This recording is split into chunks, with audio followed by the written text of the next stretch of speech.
This Torah class is brought to you by TorahAnytime.com. Okay, Bruchim Habayim.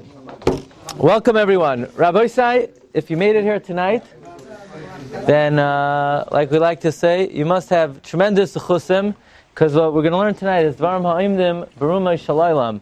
Hopefully, B'siyata D'Shmaya, Hashem should give us understanding, V'seim Libeinu, Lahavin, Lahaskel, Neflois, Mitayrasei. Okay, the Gemara says in Masechta Megillah, on Daf Tez Zayin, the following. Take a look on your sheets, number 1. Amar Rabbi Chanina bar Papa. Rabbi Chanina bar Papa said, Darash Rab Shila, Ish Kfar Tamarta. Rab Shila, you're welcome. Ish Kfar Tamarta. Rab Shila, a man from the village of Tamarta, said as follows. Kol hashirois kula nechtavos ariach agabi levena. All songs are all written, a half a brick on a whole brick. Ulevena agabi ariach. And a brick on a half a brick. Chutz mi shirazu, except for this song. So what is the Gemara talking about? The Gemara is saying like this. There's shiros in the Sefer Torah. For example, Oz Yashir. The way Oz Yashir is written is, you have Oz Yashir Moshe Bnei Yisrael, Ashir Zos Hashem, Yimel Lemor, Ashir al Hashem. In other words, you have a half a brick, and then underneath you have a full brick. Meaning the song is not one column, but rather you have, on the first line you have two, one on the right and one on the left.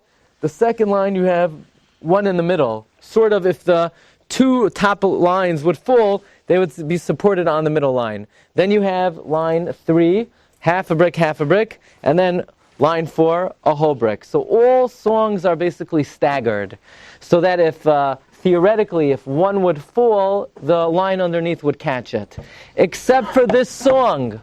Now, Marv Rabbi said, what song is this talking about? What is this referring to? This refers to the Aseres B'nei Haman. Meaning, take a look in your sheet number 3. It says, O v'shushan ha'birar, go'ayudim v'yabed, chamesh, me'osish, v'yez, parshandas, v'yez talfoin. On the right side, it's a half a brick. On the left side, it's a half a brick. And the whole brick refers, according to Rashi, to the empty space. The empty space, according to Rashi, is double the size of the written part. So, every single song in Tanakh, and we're going to see, does anybody know how many songs are in Tanakh? Good, 9 songs in Tanakh. But there's going to be one more, La'asalave. So in history, there are 10 songs. All the songs are a half a brick on a whole brick and a whole brick on a half a brick. Except for this song, and, says the Gemara, Umalchei Canaan, and the kings of Canaan. What are the kings of Canaan? When Yehoshua ben Nun went in to conquer Eretz Yisrael, and he set siege and he conquered the various cities in Eretz Yisrael, you have over here a number 4, Sefer Yehoshua, Perak Yud Beis, Pasuk Tes through Chav Dalid. What does it say? It lists all the kings of Canaan. Melech Yerichai Echad, Melech Ha'ai Hashem Yitzhak Beisel Echad, Melech Yushalayim Echad, Melech Hebron Echad, Melech Yarmus Echad, Melech Lachish Echad. So here also it's Ariach al Gabe Ariach, Ulevena al Gabe Levena. Says the Gemara, every single... That's one king, another king, one king. Yeah. In other words, you ever see people count money? One. That's, so it's a way of counting. So very interesting. Rabbi say there are 2 exceptions to the rule. Exception number 1 is the Aseres B'nei Haman, and exception number 2 is the kings of Canaan. By the way, does anybody know how many kings were the Malchei Canaan? Very interesting. The Navi says, Melech Tirza Echad, Kam Lachim Shloshim Echad. A total of 31 kings. There are 31 kings in Canaan. 10 sons of Haman, 31 kings of Canaan. So again, all songs are staggered except for the 10 sons of Haman and the 31 kings. So when I read this Gemara, something really struck me. All songs are staggered except for this song. This is not a song. What's a song? This is a song? Well, imagine your kid comes home from school. You say, Daddy, I learned a great song today. What did you learn? I learned a song about terrorists, the names of terrorists that were killed in the Middle East.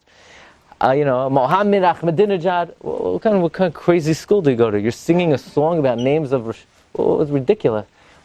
Okay, you want to say the 10 sons of Haman and you want to list them, fine. But it's a Shira? Well, Shira is a special praise of the Rebbeinu Shalom. Why would you refer to this as a Shira? Why would you refer to the 31 kings of Canaan as a Shira? I wouldn't have known it's a Shira. It's not like in the Chumash it says, by the way, everybody brace yourselves for the following Shira. How do we even know it's a Shira? It's because the Gemara says all Shiros are staggered except for this and the Malchei Canaan. What makes them a Shira? Isn't a Shira some type of like extra special expression of joy and happiness? What is the meaning of the Gemara? Number 2, why are these in fact the 2 exceptions to the rule that every other Shiur is staggered, and these are Ariach agabe Ariach and Levena agabe Levena? Well, the Gemara says we don't want these wicked people to be supported if they were to fall. But it's interesting that these are the 2 exceptions to the rule: the 10 sons of Haman and the 31 kings of Canaan. And thirdly, what was bothering me is, if in fact these are the 2 exceptions, what's the common denominator? Meaning here, 10 sons of Haman, 31 kings of Canaan, they seem like, apples and oranges. What's the connection between these 2 items? And the first question we asked is raised in the Sefer Afikei Mayim. In other words, why is the list of the 10 sons of Haman called Shiur? This is a question of Hagoyin Rav Moshe Shapiro, and his Machshava, one of the great Bali Machshava of our generation, who was nifter recently, in the Sefer Afikei Mayim. In other words, why are the 10 sons of Haman, why is this list considered a Shiur? Okay, Mar Rabbi Glatstein, here we go. In the Shiur, one of the greatest shiros that we have in the Chumash, the Shiur Az Yashir Moshe of Bnei Yisrael Es HaShira Hazois Leimar. What are we singing about? We're singing that the Rebbeinu Shalom took us out of Mitzrayim and He split the Yam Suf. Fine. There's a very interesting pasuk. Ti pohil aleim emasav v'acha v'dos royacha yidmu kaven ad yavar amcha Hashem ad yavar amzu kanisa. What does that mean? Ad yavar amcha Hashem, until your people cross Hashem. Ad yavar, until they cross amzu, this nation kanisa that you acquired. So we're saying that the terror and fear struck all our enemies. They were silent like stone until we crossed. What are these 2 crossings? It says Gemara Brachos Daf Daled. Ad yavar amcha Hashem zu bia rishayna. Ad yavar amzu kanisa zu bia shniya. Says the Gemara, 2 times the Bnei Yisrael went into Eretz Yisrael. One time at the end of the 40 years in the Midbar, led by Yeshua ben Nun, and one time after the 70 years between Bayis Rishon and Bayis Sheni, led by Ezra. The first time is called Bia Rishayna, the second time is called Bia Shniya. Meaning to say that we're incorporating into the Shira that the Rebbeinu Shalom was with us, not only in the Midbar, not only when He split the Yam, number 1, until we got into Eretz Yisrael the first time, and number 2, until we got into Eretz Yisrael the second time. Why are we talking about that in the Shira? After all, isn't the Shira a expression of gratitude for splitting the Yam? Why mention going into Eretz Yisrael the first time? Why mention going to Eretz Yisrael the second time? What does it have to do with Kriyas Yam Suf? Well, says Rav Moshe Shapiro, Zetman the fund, we see from here, that we don't just thank Hashem for the actual splitting of the Yam Suf, but we need to thank Hashem for the purpose of why Hashem split the Yam Suf. Why did Hashem split the Yam Suf? He split the Yam Suf not so that we should live in the 5 towns, not so that we should live in Brooklyn. He split the Yam Suf so we should live in Eretz Yisrael. So how many times were we zoicha to fulfill the purpose of Kriyas Yam Suf? The first time was Bia Rishayna in times of Yeshua ben Nun, and the second time was Bia Shniya in the times of Ezra. Therefore, incorporated into the Shira is not only the actual event of the splitting of the Yam Suf, but is the tachlis of the splitting of the Yam Suf. Namely, Ad Yavar Amcha Hashem Bia Rishayna, Ad Yavar Amzu Kanisa Bia Shniya. Okay, and let's elaborate on this point. At this point in time, so I want to share with you just it's kedai to know. How many songs have there been in history? So we mentioned 9. What source is there? How do we know there have been 9 songs in history? So if you look in the Targum, in the beginning of Shira Shiurim, on the words Shir HaShiurim Asher L'Shloimei, the Targum gives us a list of all 9 songs that have been in history. The Bluetooth light is on. We're good. All nine songs that have been in history. Number 1, leading off, the first song that was ever sang is that on the first day of Adam HaRishon's existence, after he ate from the Eitz Hadas, and the Rebbeinu Shalom sort of overlooked his sin, then all of a sudden came Shabbos. Shabbos protected Adam HaRishon, and Adam HaRishon sang the first Kalbach song. He sang Mizmar, Mizmar, Shiur, right? That was the first song ever sang. Shiur li'oimash, that was the first song. Song number 2. The second song was when Bnei Yisrael stood at the Yam Suf. It says the Targum is Mandi Baza Lahain Mare Alma Yas Yama the Suf. When God split the Yam Suf, Paschal Kulain Va'amaru, they all sang Az Yashir Moshe of Bnei Yisrael Sashir Hazais. Fine. Number 3, third song was when they were in the Midbar and God gave them water to drink. Az Yashir Yisrael es Asher Azois Leimar Ali ve'er enula be'er chafaru asarim karua nedivei ha'am b'mchaykek b'meshanazam midbar matanam. All right, that's the third song, the Shiras be'er. Song number 4, when Moshe Rabbeinu was about to leave this world and he had to rebuke the Jewish people, right? So what did he tell them already? He didn't have to tell them not to talk by davening. They would never do such a thing. Otherwise, it's better not to come. He would never tell them, not to text during davening. Nobody would be so foolish to do that. Well, there's no point to, might as well stay home. Elamai, he gave them musar to do other things, right? He told them, be careful, watch out, okay, etc. That was the 4th song. The 4th song was the 4th song was Hazinu Hashamayim Va'ada Be'irav V'Sishmaretz Imrefi. Fine. Song number 5. Song number 5 was the song of Yehoshua ben Nun. Yehoshua ben Nun said, Shemesh Begiva Doim. Right? He silenced the moon. He silenced the sun. Anybody know for how many hours did the sun and the moon not operate? 36 hours. Reuven got it. 36 hours. And then Yehoshua sang Shira. That is what? The 5th song. The 6th song, Rabbi Isai. 6th song is Barak and Devairo when they defeated Sisera. The 7th song, Shiras Chana, when Chana had a child. The 8th song, the song of David HaMelech, who replicated Chana Shira. The 9th song, Shir HaShiurim Asher L'Shloimei. And the 10th and final song we will sing on that great day. Right? Nafshi L'Hashem Mishaymim L'Abayka Shem L'Abayka. Right? That is the 10th and final song. I guess that's part of the Shira of the Bnei Yisrael. It's, it's the woman's version. It gets incorporated with them. Okay. Let's try to analyze what is a Shira. What's a song? What's the definition of a song? Is a song something that has a tune? I mean, I've heard people try to sing songs. That ain't no song, right? It doesn't sound like a song. What's the definition of a song? In the Torah, Al Pi Torah, what is the definition of a song? We say like this. Va'ani b'chastecha batachti. Yagel libi b'shuasecha. Ashira l'Hashem ki gam aloi. Okay. Says, this pasuk is the key to understanding what Shira is. And this is the insight of none other than Reb Chaim Brisker. You would have thought, what?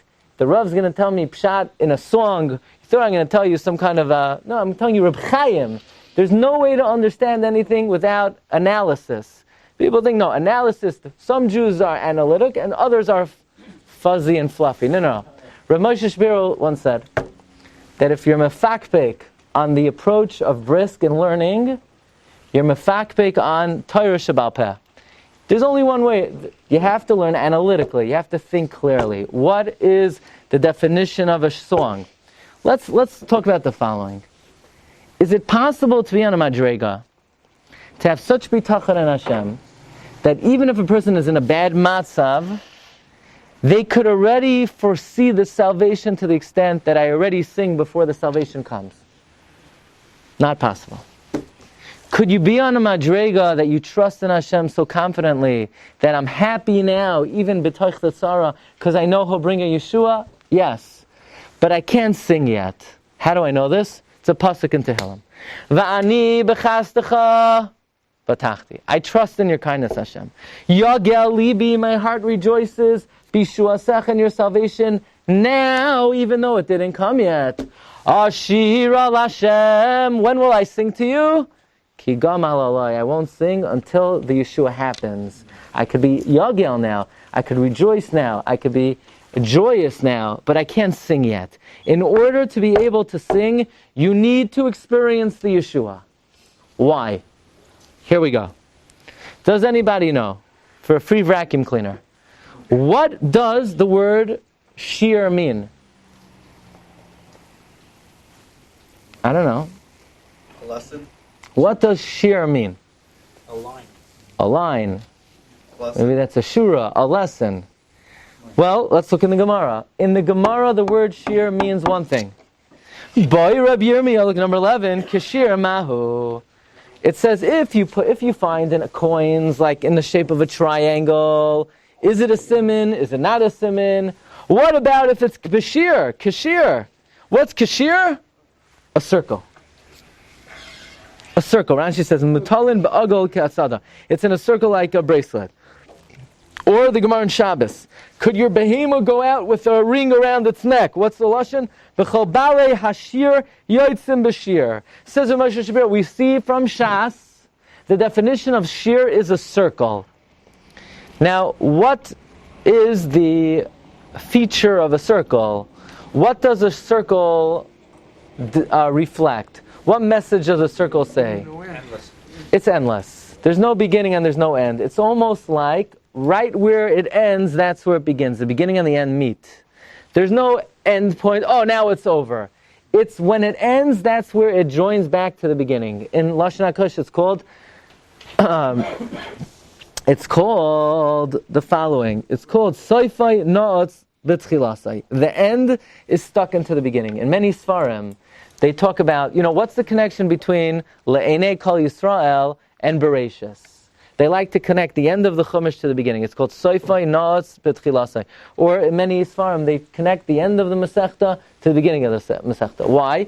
Because there's a concept that it's a never-ending circle. Right where it ends, that's where it begins. Let's explain. When Klal Yisrael were in Mitzrayim, they're wallowing in Egypt, they're languishing in Egypt. They don't understand, what does Rebbe Hashem want for them? Why is Rebbe Hashem muching them? Why is Rebbe Hashem torturing them? Why they have to experience this? Why they go through this? They're suffering there 210 years. Finally, they're running out. And they said, that's what we suffered for 210 years, so that we should die in the Yam Suf between the Egyptians and the Yam.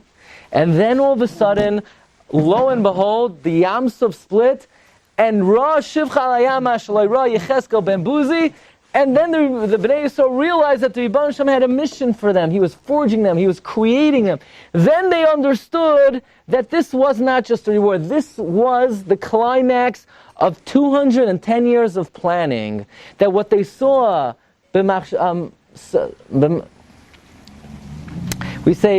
b'machshava tchila, right? We say, what? Soif masa b'machshava tchila. When they saw the soif masa, the Kroyos Yamsuf, they realized that this was in the plans, this was in the works, this was being prepared and worked on and planned all the way in the beginning. Back to the Bris Bein HaBesarim. It came full circle. They realized this was not just some kind of freebie or benefit that they got by leaving Mitzrayim, but they realized, when they saw the Soif Masa, they realized that this is what the Rebbe Hashem had in mind, the Machshava Tchila. So when they got to the end, finally they were able to connect it back to the beginning. What response does that experience elicit? When a person is able to travel through a tzara and then experience such a Yeshua, recognizing that the Rebbe Hashem planned it all along, there's only one response. What's the response? Shira. To realize, it's a joy moment. Right. It's a recognition that the moment has come full circle. That this is not just an end point, but this was in the works from the beginning. That the Rebbe Hashem's machshava was being planned from the whole time. Okay, more Rabbi say, let's continue. So the Rebbe Hashem takes us out of Mitzrayim, and we go through the Yam Suf, and Klal Yisrael sings Shira, but hold your horses, not yet, because the purpose of splitting the Yam Suf is to get to Eretz Yisrael. Now we went into Eretz Yisrael Bia Rishona, we went into Eretz Yisrael Bia Shnia. When we went into Eretz Yisrael the first time, who raised their ugly heads and who tried to interfere and make sure that we do not accomplish the end goal of Kriyas Yamsuf, the Malchei Canaan, the kings of Canaan. How many kings were there? 31 kings. Mamela, when we entered Eretz Yisrael and we conquered the 31 kings, we are now basically completing a Shira that had a few loose ends. The Shira of Az Yashir was incomplete until now, because even though we left, but we didn't enter Eretz Yisrael. So the main Shira, the Ariach HaGabi Levena, that was sung already. But now we just have to finish up the loose end of actually achieving the end goal, and that is being in Eretz Yisrael. But the problem is, there's a guy by the name of Nebuchadnezzar. He kicked us out. So we went to Babel. And now it's time to go back. And there's a man by the name of Koresh. God says, Koresh, tell the Jews to go up. And Koresh sends the Jews back. Biyashniya. And then Koresh dies. Does anybody know who took over after?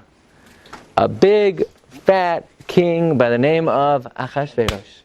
And in the beginning of his reign, the pasuk says, they wrote Sitna al Yehuda v'Yerushalayim. They wrote an accusation to put a halt to the return to the land. Says Rashi in Parak Tes of Megillas Esther, who wrote that letter to Achashverosh to stop the Jews from returning and rebuilding the temple? The Bnei Haman, the 10 sons of Haman. So just like the 31 kings try to stop us the first time around, try to make the Shira of the Yamsuf incomplete, the Bnei Haman attempted the same thing again to make sure we don't return, to make the Shiras of the Yamsuf incomplete. So now we see the very specific connection that there is between the 31 kings of Canaan and the 10 sons of Haman. They both were an impediment to the end result, the goal of Kriyas Yamsuf. The 31 kings of Canaan were trying to stop Bia Rishona. The Aseret Bnei Haman were trying to stop Bia Shnia. Mamela, when we entered Eretz Yisrael and conquered the 31 kings, we sang like a quasi-Shira, completing the Az Yashir. And when we entered Eretz Yisrael, Bia Shnia, we sang another quasi-Shira. What were we singing over when the 10 sons of Haman were hanging? The song was entering Eretz Yisrael, reliving Kriyas Yamsuf. The end goal of Kriyas Yamsuf had now been achieved. Now I think we understand what the connection is between the 31 kings of Canaan and the 10 sons of Haman. They both were trying to accomplish the same goal. We understand why. I'll ask you another question. Did anybody see on the Targum's list of songs the song of the 31 kings? Wasn't there. Did anyone see on the Targum's list of kings the 10 sons of Haman? Wasn't there. Why did they not make the official list of Shira? The answer is because these are not independent shiros in and of themselves. They are merely the completion of the Az Yashir, and therefore they don't make the official list of shiros. They're just the gemar of the Az Yashir. Okay. Format either, right? And therefore it's like a separate format. The typical format is, the whole format is Ariach HaGabi Levena. When you're just completing a previous song, so you take a different format. Exactly. But Rabbi Sai, I'm still troubled.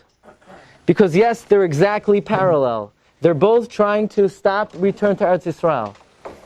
But the numbers I'm still troubled by. Why is it that by the Malchei Canaan it's 31, and by the Aseret Bnei Haman it's 10? So you say, come on, how are you going to answer that?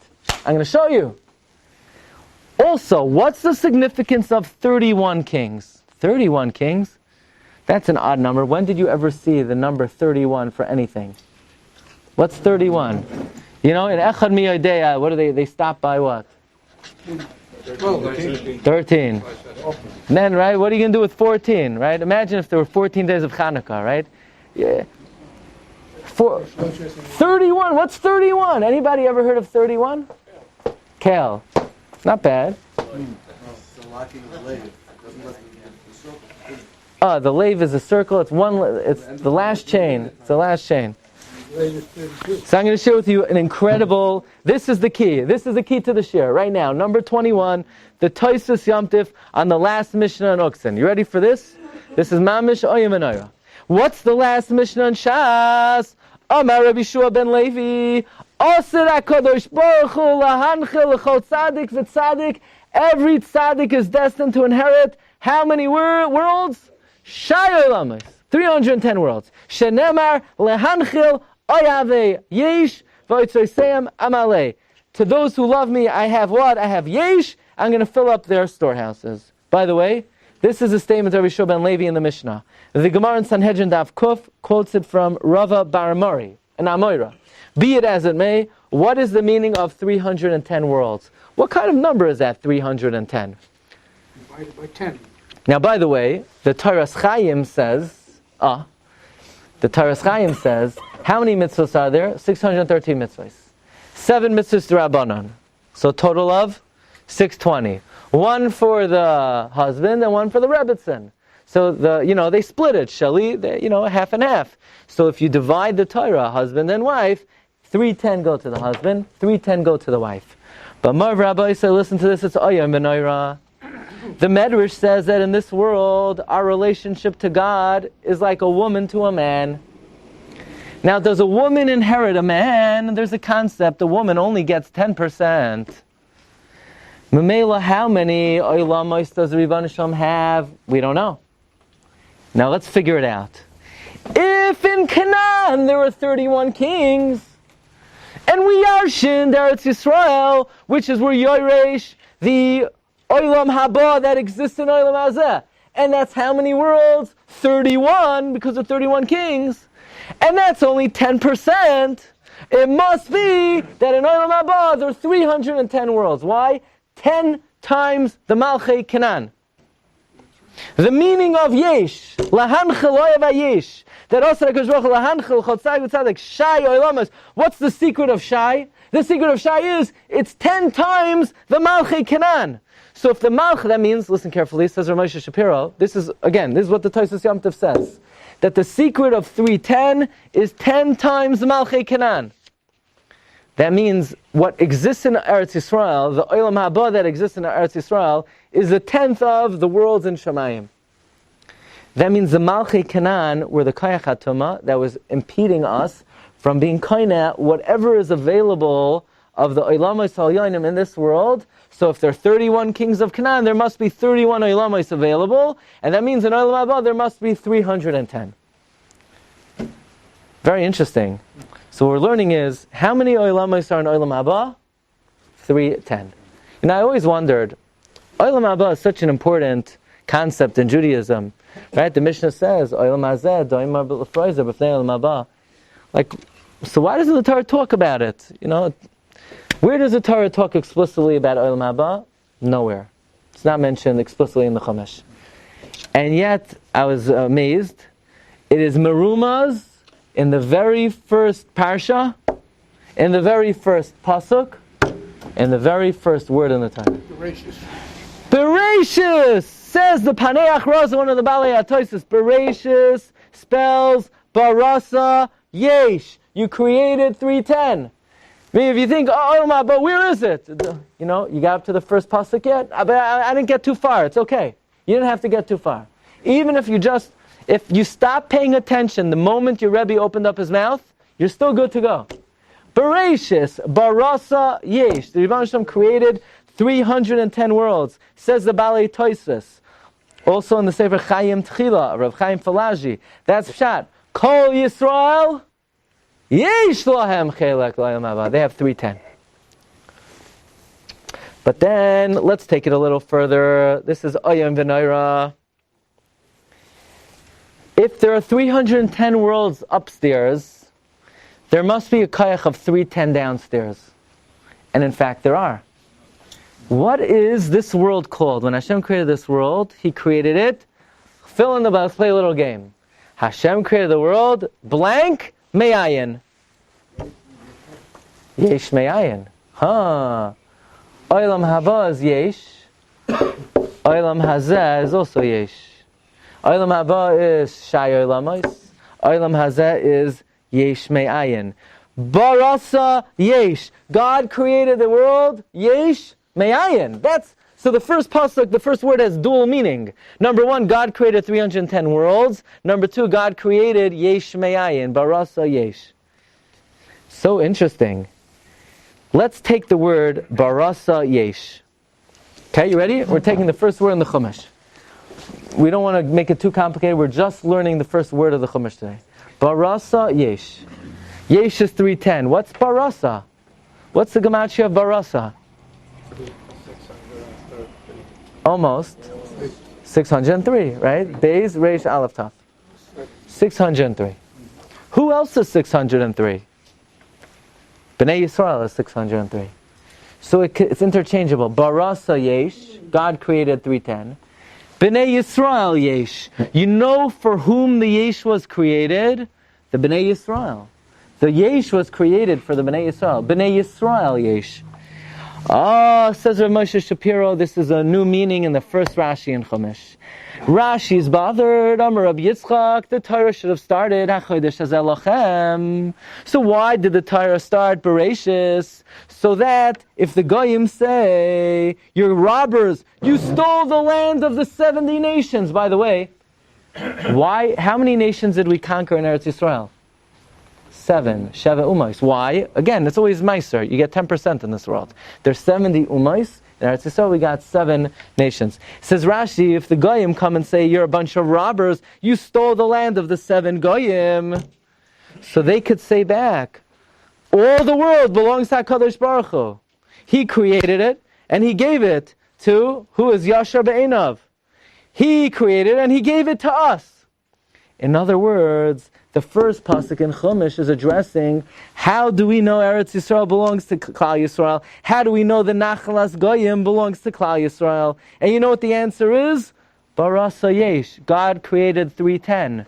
But it's also Bnei Yisrael Yesh. He created it for the Bnei Yisrael. The question of ownership of Eretz Yisrael that Rashi says is being dealt with in the first word, in the first pasuk of Chumash. How does Hashem address it? The answer is with the words Barasa Yesh. Barasa Yesh could mean God created 310. It could mean Bnei Yisrael Yesh, and it all belongs to the Bnei Yisrael. Just as an aside, quickly, and then it's unbelievable. What's the last comment of the last Mishnah in Shas? Amar Shimon Chalafta, Loi Motza HaKadosh Baruch Hu Ki Klimachzik Bracha Li Yisrael Ela Shalom. You know, Barasa Yesh, 603 Yesh. You know what else is 603? Says Rav Moshe Shapiro. What else is 603? Is Bnei Yisrael and Bracha V'Shalom. So the Mishnah says like this. God created Yesh, 310 worlds. And where do you put it? Bracha v'shalom. The machzik bracha is the midah of shalom that houses the 310 worlds. Okay. Where's this pasuk? It's the last Mishnah in Uksin. Laimatzah k'shbrach kli machzik bracha ela shalom. Okay. So listen to this. This is mamish oyem and. So we said 2 times in history somebody came to impede the Jewish people's return to Eretz Yisrael. The first impediment was the 31 kings. The second impediment was the 10 sons of Haman. What's the secret of the 31 kings? How are the 31 kings able to impede? The answer is because Eretz Yisrael is the source of 310. The Koyach HaTumah against 310 are the 31 kings. And then the Rebbeinu Shalom was Meir Einai. I'm thinking, 10 sons of Haman. How many sons did Haman have? 10, right? No. 11. 200. 11. Nobody says 10. There's not one shita that says he had 10 sons. The Gemara brings 3 opinions. Opinion number 1. Says the Gemara Lamed 31. Vayisaper lohem Haman es kvod Hashem v'roi banav v'kama roi banav amarav Lamed 30. 10 of them died. 10 of them were hanged. 10 of them are fundraisers. So I'm thinking, they're collecting tzedakah. 30. How do Chazal know he had 30 sons? Like, what's the remez? I think Mamish Oyem V'Noira. I found in the Roikeach, the way the 10 sons are written, V'yes, Parsha Das, V'yes Talfa, V'yes Aspasa, after every V'yes, there's a psik. You know what a psik is? A line. Says the Roikeach, you know what the line teaches you? That for every son that died, there was another son that died. So that means if there were 10, there were 20. But then we know that V'es is also the rabbis. So if you're Medaik, there are 10 sons, and there are 10 psikim, and there are 10 V'eses. That's how Chazal know. He must have had 30 sons. So you say, yeah, but the Malchei Canaan were 31. Plus Haman himself. So there are 31 Malchei Canaan, and there are 31 Haman guys. Haman u'shloishim banav. Where does it say 30? The Gemara, and it's marumas in the pasuk. 10 sons, 10 psikim, 10 asses. So exactly, it's another 31 tumah to counteract 310. When we were able to overcome Haman, the same way when we overcame the 31 kings, we were Zoichat Eretz Yisrael and V'Yitzvayseim Amalei the Yesh. When we overcame the 31 sons of Haman and his 30 sons, 31, the same thing, Nachamal, Yesh. More rabbis were just getting warmed up. Where's 31 come from? 30 sons, plus Haman, plus the Tata. Plus, can't forget about. Then the Gemara brings another opinion. And the Gemara says, you know how many? The Gemara says, no. The fundraisers, there were 70. So I'm thinking, well, if the fundraisers are 70, how many sons did he have? 90! How did Chazal know he had 90? What's pshat in that opinion? He said, Pashat. Right. Pashat. You have to dig. How many oisiyos are in the Aseres B'nai Haman? It's Yadua Mefursam from the Vilna Gaon that the Aseres B'nai Haman are 54. 54. Why? Listen carefully. It says 54 times Haman in the Megillah. The oisiyos of Haman are 54, the Gra says, and the letters of Alanisim on Purim are 54 letters. That's pshat. Macha, I'm going to wipe out Emche. Emche is Gematria 54. I'm going to wipe out the 54s. The 54 mentions of Haman, the 54 letters in his sons, and that's Kimachai Emche. Now, the problem was I started to count. And in every Chumash I counted, I only got 53. And I realized all the Chumashim are making a mistake. If you look in the correct Chumashim, in the Tikkun, Aridai is spelled Aleph Resh Yud Daled Yud, and then it comes out to 54. By the way, look at any Megillah, Aridai is Malay. All the Chumashim got it wrong. I was going nuts. What am I going to do? It's only 53. Fine. Now let's count all the letters of the Ace. Vav, Aleph, Taf. 3. 10 times. That's another 30. That's 84. Yeah, but if you look in the Shira, you have Aleph, Yud, Shin, Ish. Right? 87. And Aseres. 91! Yeah, but it says he had 90 kids. Plus Haman! Unbelievable! If you're medayik, the 10 sons, the 10 psikim, and the 10 be'es, that's the first day in the Gemara, 30. If you count all the oisiyos, that's the second day, 91. That's half of a fella. And the third opinion, 208, we're going to give a different share on. What's pshat in the 208? But not now. When Chazal say, you ever learn a Gemara, one opinion is 30, one opinion, I don't know, what are they talking about? What are they talking about? They're digging as deep as they could go. There's nothing trivial in the Torah. The Pasha pshat is there 30, a deeper pshat is there 90. Okay, let's take it further. So it comes out that it's not just, Haman tried to stop us, and the 31 kings of Canaan tried to stop us, so they're basically the same. They're not basically the same. They're exactly the same. 31 kings of Canaan, 31 Amalekim. 31 is 10% of the Yesh of Olam Haba. Rabbi said this is step 1. This is Mamish Oyam Benayra. Because it comes out, Zachinu L'Soid Gadol, and that is as follows. Look at number 33, and here it goes. There is a man, there are 4 people who never sinned. Binyamin, the son of Yaakov, Amram, the father of Moshe, Yishai, the father of David, Kilov, the son of David. Kilov, the son of David.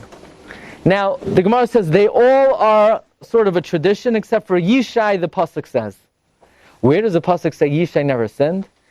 It talks about a man by the name of, it says Avigail, the daughter of the snake. So the Gemara says Avigail, the daughter of the Nachash. Her father's name was Yishai. What are you calling him a snake? No.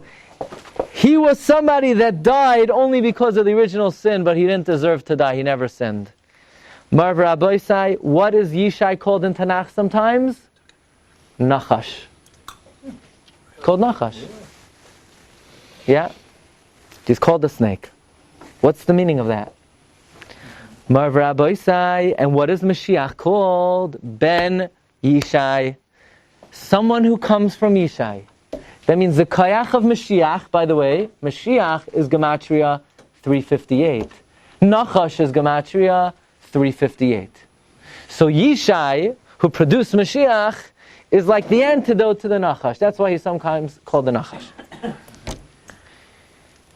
Moirav Rabbi say. That means the Kayach of Mashiach is from Yishai. What's Yishai?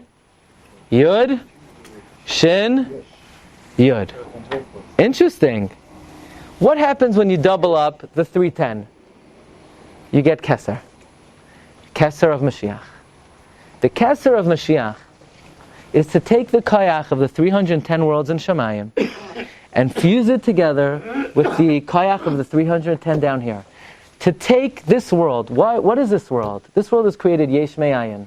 For what purpose did God create this Yesh down here? Why was Hashem Barasa Yesh downstairs? In order to be Zoichet to the Itzriseim Yamale Yesh Oilama Shailam is upstairs.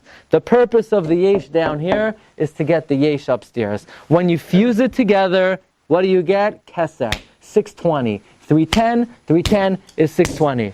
There is one individual in history who has the Kayach to take the Yesh Me'ayin downstairs and fuse it together with the Shai Oilamais upstairs. Who's that? Yishai. Yud Shin, Shin Yud. Yesh Me'ayin, Shai Olam. So I see my friend Reb Zev Tiberg, he came in from Israel. He didn't know why he was coming. I'll tell you why you came. Because a few weeks ago we stood by the kever of Yishai. And by the kever of Yishai, most people never went. Yishai is buried in Chevron. And there's a big sign with his name, Yishai. And we have a shiur, you can watch it, right? Yishai, Yud Shin, Yesh, Shai Lamas. He's able to fuse together the 310 of Olam Hazeh and the 310 of Olam Haba. And the job of Mashiach is to clarify to the world that the Rebbeinu Shem created this world Yesh Me'ayin only for the Shai Oilamos of Olam Haba. And who tries to mask that? Who tries to cut it off? Who tries to sever the connection between Olam Hazeh and Olam Haba? It's the Nachash. The Nachash says, forget about Olam Haba. Forget about upstairs. Just make it all about the Yesh Me'ayin down here. And the job of Mashiach, the Kesser is 620. The Kesser of Mashiach is what? 620 is to fuse together Yesh, Shai, that's Yishai. Marv Rabbi Sai, it's Hafla B'Fela. Wow. Haman is coming again. How many kids? 30 kids, a total of 31. He's coming to be Mavatel, the 310, the same way the Malchei Canaan came to be Mavatel. Do you know what Mordechai is learning? That the Gemara says Mordechai learning this subject was Mavatel Haman. Haman said to Mordechai, "Nu, was lernst du? What's the sugya? What sugya you learning? Tell me over a shtickle Torah." So Mordechai says, "I'm learning Hilchos Kmitza." Says Rashi, look at number 39, Kmitza. It was the day after Pesach, and he's learning Hilchos Oimer. There is a mysterious comment of the Arizal. I don't have any idea what he's talking about, but maybe this is what he means. Oimer is Gematria 310. Why do you think Mordechai is learning Hilchos Oimer? Because he knows, the Arizal is number 35. Oimer, Beis Oimer, Shai. Basically, Oimer is 310. And then Haman says, Oiva, you're learning Hilchos Oimer? You pushed me away. How does Omer counteract Haman? Haman, with his 30 sons, 31, is like the 31 kings of Canaan. He's trying to stop us from returning to Eretz Yisrael. He's trying to stop the fusion of 310 downstairs, 310 upstairs. By the way, it is well known, Haman was the very embodiment of the Nachash. Rabbi Glatstein Eibishitz writes, number 50 on your sheets, Haman was the Nachash. After all, the Gemara says in Chulin, Kuf Lamed Tes, number 50, last one. Kuf Lamed Tes, Haman min HaTorah minayin, Hamin ha'etz. Haman's the Nachash. The job of the Nachash, he's anti-Mashiach. Mashiach fuses together the two 310s. The Nachash severs the two 310s. Haman was trying to remove, through him and his 30 kids, the kayach of Shai Oilamos. the koach of connecting Olam Hazeh to Olam Haba. Mer v'Rabosai, check this out. There's a look at number 40. There's a pasuk in Eiv. In Eiv it says, "B'yeshishim chachma." Among the old, there's wisdom. Va'oirach yamim tivuna, and there's long life and understanding. You know what the word yeshishim? Yeshishim means old wisdom. Says Megala Amukos, says Ramami Pano, the secret of the word is yesh yesh. There's one chachma in this world. You know what the chachma is? To be mechaber the 310 of this world with the 310 of the next world through the Kesser Malchus of Mashiach. That's the secret of wisdom. Now, it's zelu umazeh. How does one connect the two worlds? The most important mitzvah, Torah. Look at the luchos. How many oisiyos are on the luchos? 620 letters on the luchos. Why? Because when a person learns Torah, they recognize that the whole yesh me'ayin of Olam Hazeh is in order to get the shayah ilamas of Olam Haba. And what's the opposite of somebody who's cut off from Olam Haba? What is the punishment of being cut off from Olam Haba called? Kares. What's Gematria of Kares? 620. 620 to get Olam Haba, 620 to lose Olam Haba. You have to make the decision. Are we going to connect ourselves to the next world? How do we do that? Haman is trying to stop it. The 31 kings of Canaan are trying to stop it. They're trying to bring Kares. You know what else is 620? Says Megala Amukos, it's frightening. Satan, Nachash, Samach Mem, added up as Kares. That's right. On the other hand, the Olam Haba is also 620. It says, Ayin loy rasa, elikim zu asecha, tuv chasher tzafanta li'reyach tzafanta, 620. The goal in life is to connect Olam Hazeh to Olam Haba. Realize this world has only one purpose. The purpose of Yesh Me'ayin down here, the reason why Hashem was Barasa Yesh Me'ayin is because Hashem was Barasa the Yesh Olamas and Olam Haba. Haman is coming to sever it. He's 31. Malchei Canaan are coming to sever it. They're 31. Maybe we could add one nakuda. Can we say, possibly, that Haman is not only coming to eradicate and bring Kares to 310, he's coming to destroy the whole Kesser entirely. Maybe that's Merumas when Haman asks Achashverosh that he wants to wear the Kesser Malchus. Achashverosh, no! I'm not giving you the Kesser Malchus. The Gemara says that's one request. Haman's after all 620. You know where this is Merumas? You take all the oisiyos of the Bnei Haman, we said is how many? 54. Plus the Ish, plus the Aseres, Imakoilo is 62. 10% of the whole thing, 620. That's what Haman is after. Okay, Rabbi Isai, one last point, and then let's wrap it up. So what's this world? This world is a world of Yesh Me'ayin. What's the next world? Next world is Lahanchel Oyava Yesh. And the job of Mashiach is to connect Olam Hazeh for one purpose, Olam Hazeh, Doimer Lefroiz Dar B'fnei Olam Haba. And it all depends on what is your attitude toward Yesh. This world is Yesh. It has Yesh in it. There's a lot of good stuff in this world. There's food, there's Hana, there's a lot of good stuff. There are cars, there's pleasure. There's Yesh, it's the world of Yesh. There are two attitudes toward the Yesh. There's Esav, and there's Yaakov. Do you remember? This is something we all know. Yaakov and Esav had different attitudes toward the Yesh, respectively. When Yaakov talked about the Yesh, he said it differently than Esav's Yesh. Esav said, Yesh li Rav. I have a lot. What does a lot mean? A lot means I'm amassing. I have a lot, and I could have more. That means the attitude toward the Yesh is, it's an end goal in and of itself. I have a lot, there's still more to go. Yaakov Avinu says, this world, there's no end, there's no ambition in the Yesh. I have this Yesh that I have here, it's everything. Whatever I have, that's all I need. Yesh li koil. The way to connect, says Rav Moshe Shapiro, the Yesh of Olam Hazeh to the Shai of Olam Haba, the way to reach the Madrega of Kesser, of 620, of Yishai, Yesh to Shai, is to realize that this world, it's called Yesh, my Yesh is everything. Esav says, no, yesh li rav, I have a lot, I'm collecting, I'm amassing. My portfolio is not big enough. My car, I can't wait until I upgrade. My phone, I can't wait until it's over so I could get the next model.